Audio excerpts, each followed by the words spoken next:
Hello and welcome back to Up the Villa for take 2 of our match preview against Bournemouth. Don't blame me, blame the tech.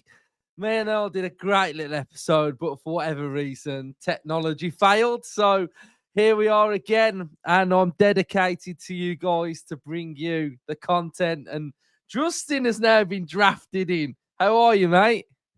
Good evening, everyone. Yes, brought in off the subs bench, fit and ready for action. That's what we like, mate. Right. So, Villa It's a fans, if squad you game. knew. It's a squad game, Luke. Yeah, Villa fans, if you're new, subscribe for the dedication, hit the like button for the dedication, and comment your thoughts for the cause of Aston Villa. Right, Justin. Right, Luke. Villa fans at home, we're going to play a little game. We're going to predict the God. end of the season. Yeah. So I think we've got about 7 fixtures because 2 teams are playing each other. And we know that full focus for Villa simply has to be to win 3 games in a row. Like we have to do that. It's irrelevant what anybody else does. We have to win those 3 games. But there are games coming up, especially this game week, where Newcastle are playing Chelsea. So a Villa win means that we climb closer to those teams, which is very important. So, Justin, what we're going to do, my friend, is predict the 3 games this game week, calculate the table, and then we're going to have a look at each game week where we are. So I'll give my thoughts on each game, then you can give yours. Feels weird doing the Villa score prediction first, but this game's must win. So we'll go into the Bournemouth game in a second, but my score prediction for it is 2-1 Villa. So what are your score predictions for Bournemouth v Aston Villa? I'll take 2-1. To be honest, I'm past caring of the score. I just think the results, like I agree with you, it's got to be a win. So I don't care if it's 1-0, 2-0, 2-1, 3-2, 7-5, 10-4. Don't care. But 2-1, we'll take 2-1. I'll take 1-0. Brilliant. Right, Newcastle, Chelsea. For me, I can't see anything other than a Newcastle win at home. My reason for that is that they've got the crowd. I've been there. Like, it's intense and it's a final. They will know that they've got to win that game. So for me, I'd say a Newcastle win. But what would you say, Justin? Look at this, Newcastle 6th best home form, Chelsea the 7th best away form, so they're better away than I actually would have thought. It's at Newcastle, isn't it? I think Newcastle are going to win it. I do, yeah. I think Chelsea got away with one last weekend against Liverpool, so yeah, Newcastle win. 2-0. I agree. Forest, Leicester. I can't see anything other than a Forest win. I mean, it's a local derby, but in that game, I think Forest will win. Yeah, I agree with you. I don't see anything other than we can all pray and get our prayer mats out and hope for the best. And stranger things have happened, and Leicester would love nothing more than to throw one spanner in the works, especially to Forest, before they get relegated. So I'm sure they'll be going all out to try and get something out of that game, but it'd be daft to predict anything other than not a Forest win, wouldn't it? So after that game week, we've got Villa on 63, Chelsea 63, Forest 64, Newcastle 66. So game week 37, and I like you, Justin. Spurs. We'll get into that in a second as well. But 4-0 Villa at home under the lights on a Friday night. Where else would we like to be on a Friday? But Villa Park will do. 4-0 Villa. I'll take 4-0, yeah. I think we'll hammer the last 2 games. Nothing but confidence that we can beat Spurs and United. So we'll take a 4-0. Chelsea, Man United.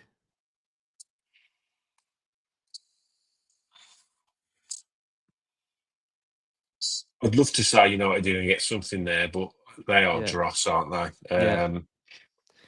I I'd snatch your hands off for a 1-1, but I'm being facetious there. Am I heart over head in that? I think given that Chelsea need to win, I think you've got to say Chelsea win. Yeah. This is the next big one, and I see points being dropped, and it might surprise some of you. West Ham Forest. I think West Ham do something here.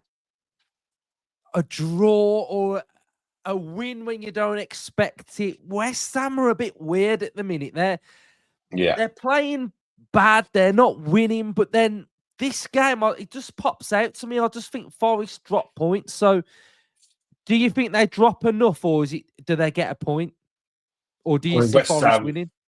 West Ham have got the worst home form, barring the three that have got relegated, which is horrendous. But I agree with you. I do see a little swerve ball in this one. So I think maybe West Ham can nick a draw. And I think that comes from this is West Ham's last home game of the season, isn't it? So you like to think that, you go all out for your last home game. So we'll say Forest's form is dreadful. It isn't good. So we'll go for a draw there. Okay. Arsenal, Newcastle. Arsenal's form's fell off a cliff, hasn't it? Will Newcastle have too much for them? I don't know. I think maybe a draw there again. Do you think? Because I think there's a bit of needle in this game because of Newcastle knocking them out the Carabao. The crowd will be there'll be something in it, I think. But but then again, Newcastle aren't playing amazing. We're saying they beat Chelsea. Are they going to go and beat Arsenal? And then Arsenal are decent still. They're not terrible, but it's like there's nothing to play for. So that intensity of Newcastle against Arsenal, who aren't playing for much, we saw that with Bournemouth against Arsenal. As soon as Bournemouth sniffed a bit of something, they were able to go on and win that game. And so, but like you will want wins, won't he? He still won't want them to peter out. So. Well, Arsenal are in danger of finishing third in the 2-horse title race, isn't they? A bit like Spurs did a few years ago.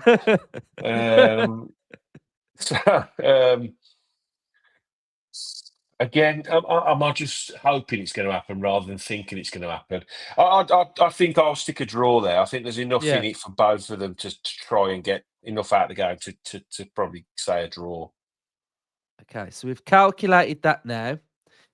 So going into the last game of the season, we've got Forest on 65, Villa 66, Chelsea 66, Newcastle 67. Right. Last game of the season, Villa away at Man United. We're going with a Villa win. 2-0. We have for 2-0. Yeah. Newcastle at home to Everton. Got to be Newcastle. They beat them. Yeah, they beat them comfortably. I think 2 or 3-0. Now, Justin, this is the big one, right? Yeah. This is the big. I know what I think's going to happen in this. This hangs in the balance for us. Forest, Chelsea.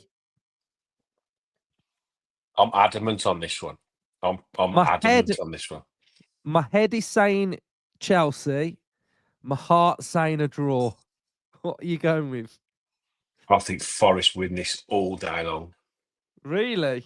Again, the season they've had, final home game.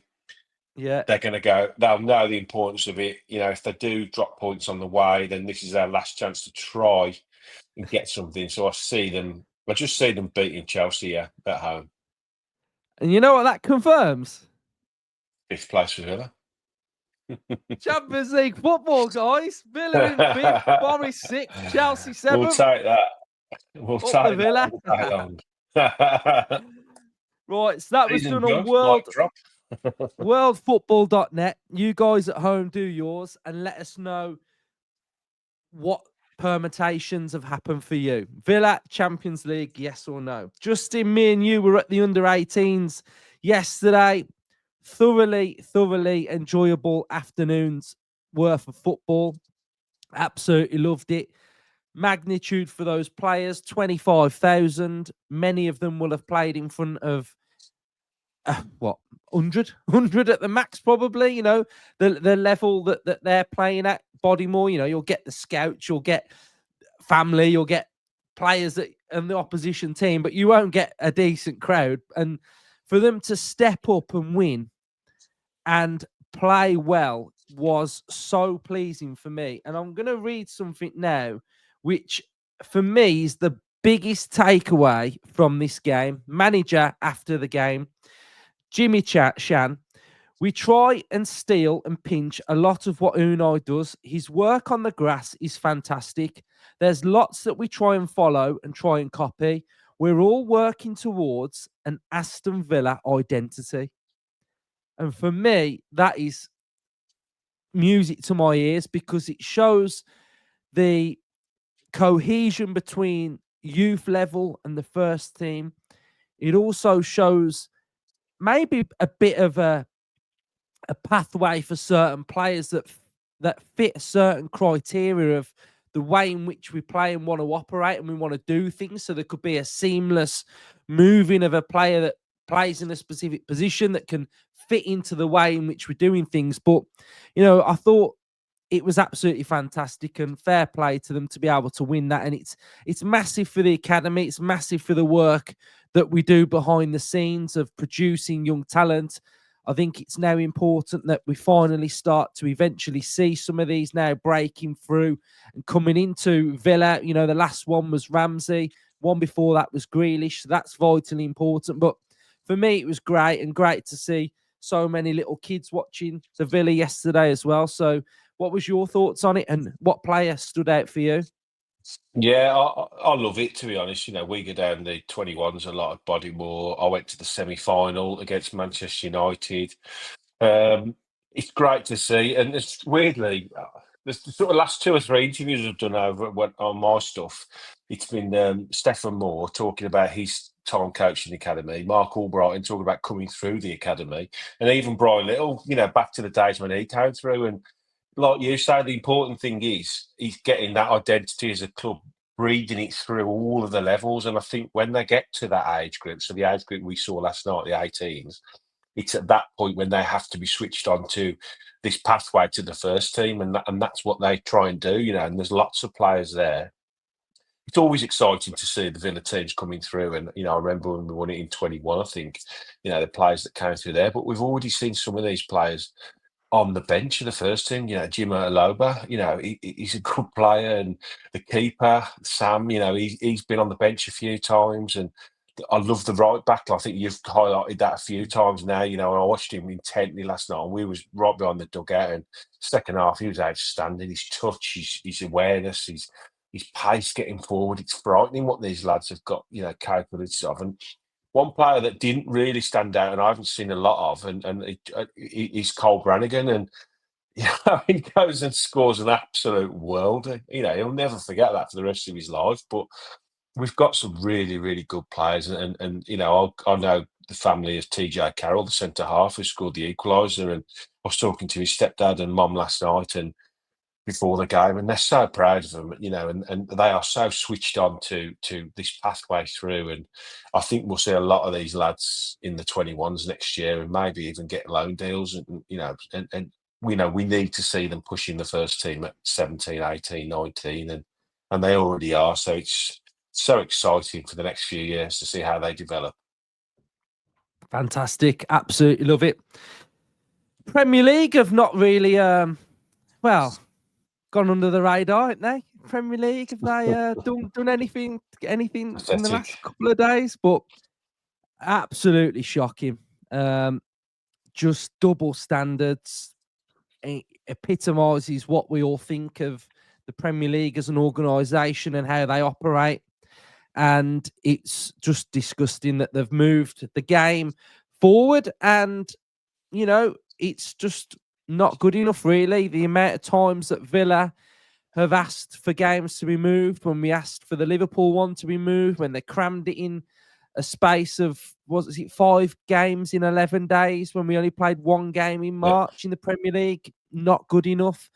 We are playing in a quarterfinal of the Champions League. We've got Southampton in between. PSG have got the whole weekend off to rest and recuperate, and we're playing a game, and it's just not good. And they've tried to appease Spurs by allowing them to play on the same day as Manchester United, who play on the Friday. Vidagani's done a really good statement for anyone that wants to go and check that one out, talking about it, and it's exactly what I expected when I heard the news of that game being moved. I thought, do you know what? They're going to try and do that on a Wednesday or Thursday. And Vidagani confirmed it.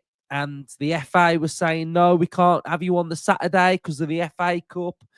And, apparently it was Sky that then allowed us to play on the Friday night. So, but what a mess. And the biggest thing about all this as well, before I finish ranting, otherwise I'm going to go into a further rant, because it just annoys me, because, I'm thinking of, like, it's in 11 days' time, I think. I'm seeing people say, I booked my flights to come over, I've paid for my hotel, what do I do? I can't move those, etc. It's kind of okay for someone like me, really, because we could change the game at last minute and I'll still be there. But some people aren't like that. Some people live in Cornwall, wherever, traveling, and Abroad on a Friday night yeah. at 7:30. It's just not good enough, really. And football, it should be for the fans, but they're the afterthought, really. And the other annoying thing about this, and I'll stop going on, is that this game has already been moved once, because it probably was scheduled for 3:00 on a Saturday, then got moved to whatever time on a Sunday, and now it's been moved again. And at the end of the day, they're not even through to the final. Like, Yeah. it really annoys me. I know you've done a little clip on it as well today, but it's just frustrating. Like, it just feels like there is a bias, because when a club comes knocking, they go down the list. Villa want the Liverpool game moved. Nah, forget that. Spurs, oh yeah, okay, no problem. Yeah, it's really poor, isn't it? Really poor. And I think the worry now, well, the thing now is they've opened the floodgates, haven't they, for next season. Now, if we get into a situation, let's say we're in the Europa League next season, and I think we would have a really good chance of going very, very far in that, based on our last two seasons, then, are they going to be open to us moving a game to help us get further? Last season, we could have probably done some help in between the two. We were out at our feet against Olympiacos last year, weren't we? Absolutely out at our feet. We had one, I think, senior player on the bench because we had so many injuries and stuff. It would have been great to be able to move that game that was in between those two games to give us some time to recuperate. It wasn't even suggested. Like you say, the PSG game could have done with them moving it, they'd helped PSG out, but they wouldn't help us out. I think it's really, really poor, and I think it's a special game, the last game of the season, and I think fans love to go to it because it's like a way of saying thanks to the players and go off. And I know people that can't go now because of it, and I think it's poor, and I would urge people that can't go watching this, and it has ruined it for them. I know that the fan consultation group have created a survey. I think I retweeted it earlier over on Twitter for people that can't go. So they're going to try and collate all the information they can of people's that are going to be out of pocket or, going to lose money. And they're going to try and present it to the Premier League and to Sky and say, look, this is the real time effects on people. So I would urge anybody that can't go because of it to go over and fill that form out and try and highlight that these kind of decisions have huge impacts for fans. Yeah, definitely not good enough. Premier League, not good enough. Right. What does need to be good enough is Villa against Bournemouth. And we've Great already, segue, Luke. we've already showed you at the start of the episode when we've predicted the games that how tight it is, and Aston Villa have to win all three games. It's not in question. It's something that's got to happen. And up next is Bournemouth, a team that I'm very, very impressed with. Iraola, I think he's brilliant. He's an Emery 2.0 in my opinion. I think he's a really good coach. I've spoke about this numerous times on the channel, how, we've got Thomas Frank, we've got Marco Silva, Iraola, who are very, very good tacticians, improving players, which Iraola is doing. And Bournemouth are having a sensational season. They're in with a sniff of getting Europe. If sort of Man City win the FA Cup, then 6-7 gets Europa League. 8th will get Conference League. So there's a battle there going on. And I think their team's brilliant. Semenyo on the right. They've got Hosen at the back, who's having a great season. Very calm, commanding, very chill, but very good on the ball. Kluivert, Evan Nielsen up top. Kirkes, the left back. So that they've got some really good players who are performing really well. Their systems very similar to Villa. Left back bombs on, right back stays at home. Witt from the right hand side. Number 10 on the left cuts in, drifts in. So there's a lot of similarities between this Bournemouth team and the Villa team. But Villa have got to rock up there, Justin, and have to win, have to put in a performance and win this game. I mean, the weird thing about this game is they beat Arsenal and then played Villa early on in the season. They've beat Arsenal and they're playing Villa again. I find that quite random because I remember this game not fondly because Evan Nielsen scored that goal, but the build up to this game early on in the season, because I was kind of thinking it's a tough game and we played quite well, really. We dominated and then we just got sucker punched with that free kick. We lost our way for about 5 minutes at the end. So it's a big game, a tough game, but how are you feeling about it? If I'm brutally honest, and you don't hear this from me very often, I'm nervous about this game. Oh, God. I look at our last three, and this God, is if the you're one that nervous, worries me. we got problems. Only because I know the magnitude of it. And look, I'll be brutally honest, if we don't get Champions League, it won't be because of what's happened in these last three games. It's from, like you say, the Bournemouth game at home, the Ipswich game. There's probably 5 games you could pinpoint that we just switched off for a split second and it cost us 1 point or 2 points. So yeah, over the whole season, we finished where you deserve to finish. I've always believed that.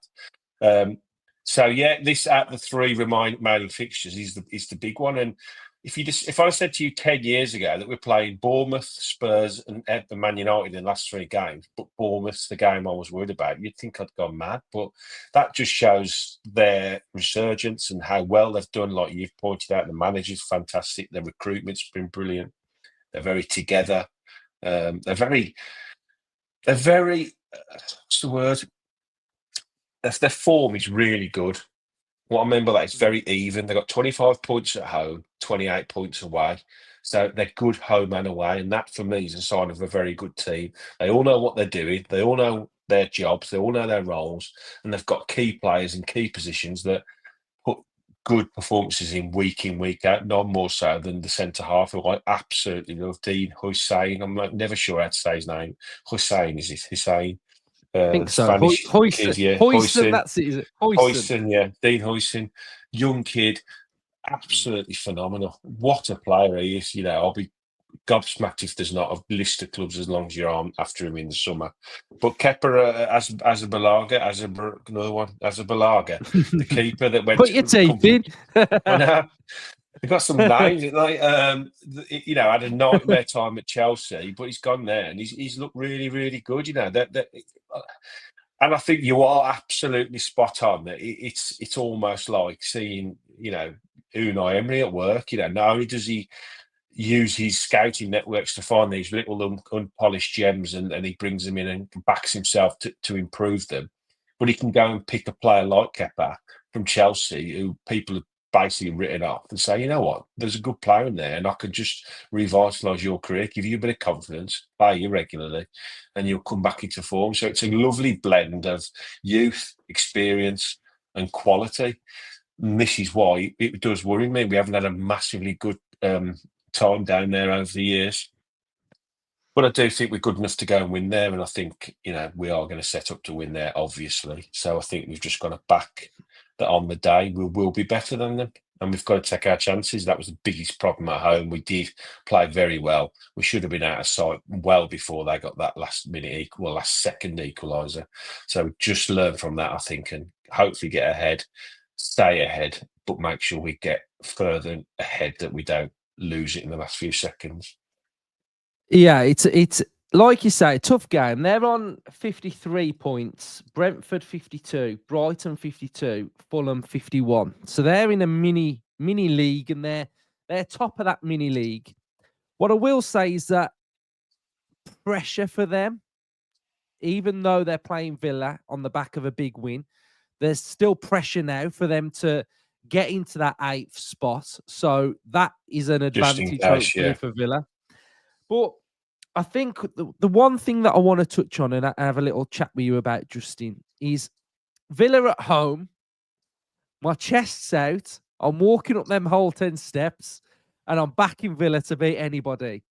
Away from home, I have a little bit of doubt in my mind. And the reason why I've got doubt in my mind is that I feel like we try and control the game to a point, and we sometimes fall a little bit short in some of those games because it's very difficult to dominate a lot of games in a lot of away stadiums. That's just the makeup and how it generally works, unless you're a top team like Man City have been in the past. So what I don't want to happen in this game is for it to be a pattern of what kind of we've seen already. Like, we look all right for 20, we concede, and then the game gets away from us. We start chasing, and it becomes like I've seen that game quite a lot of times from Villa.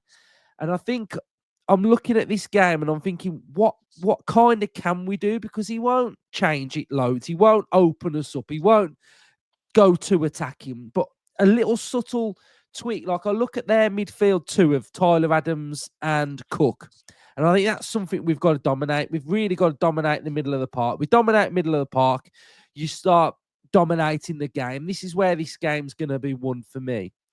And I'm looking at someone like Onana. Could we go Kamara, Onana, Tielemans in the 10? So we've got more central midfielders, a bit like what we did against PSG. So the point I'm trying to make is that I think we've got to do something a little bit different, because we've got to win this game, but we're not going to go gun ho either.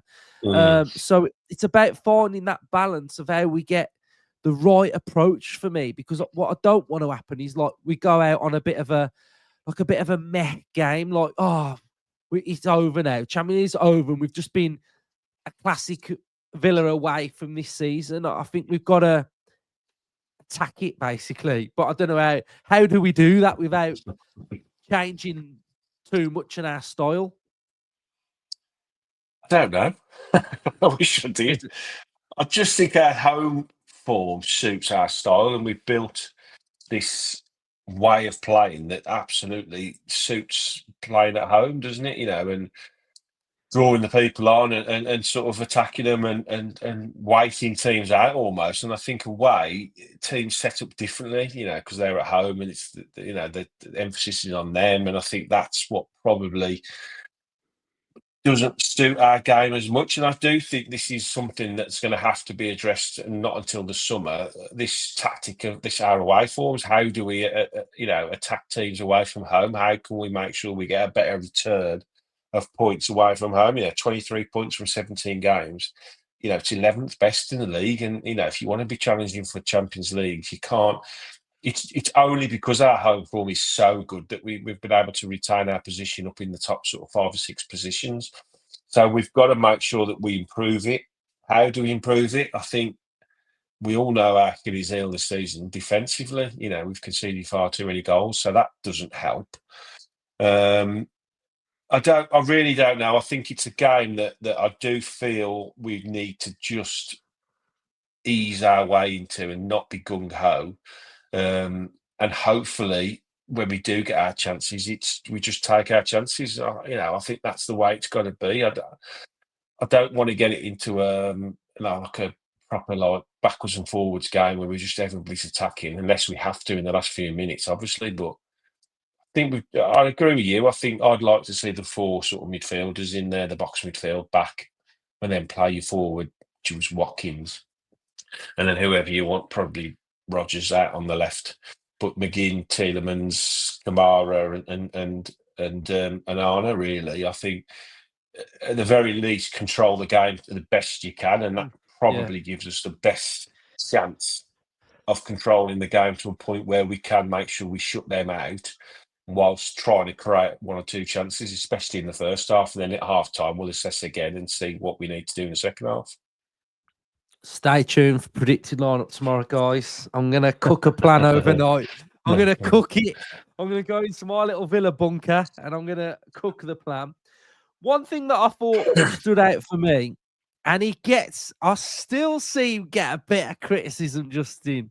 McPhee, I'm having no McPhee slander anywhere because the guy is working wonders with Aston Villa. Aston Villa are top of the set piece goals scored this season, and we are third in the goals conceded from set pieces, which is absolutely massive. Another stat has come out to aid McPhee, and it's this: conceding from corners in the Premier League teams are conceding a goal from a corner every 30.2 corners. Have you seen this stat, Justin? No. Right.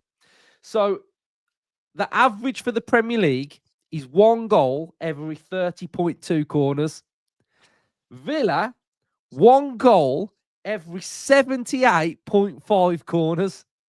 Right. Oh, dear. We are the best in the league at defending corners.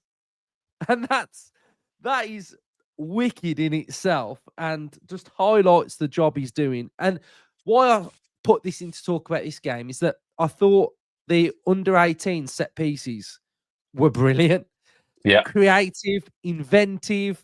And again, you can see that they are going through that level to the Premier League and they are really well worked. So I thought that was brilliant from McPhee. So yeah, he deserves credit because he's doing very, very well. Right. So we're going to end the episode now. But Justin, this is a big game.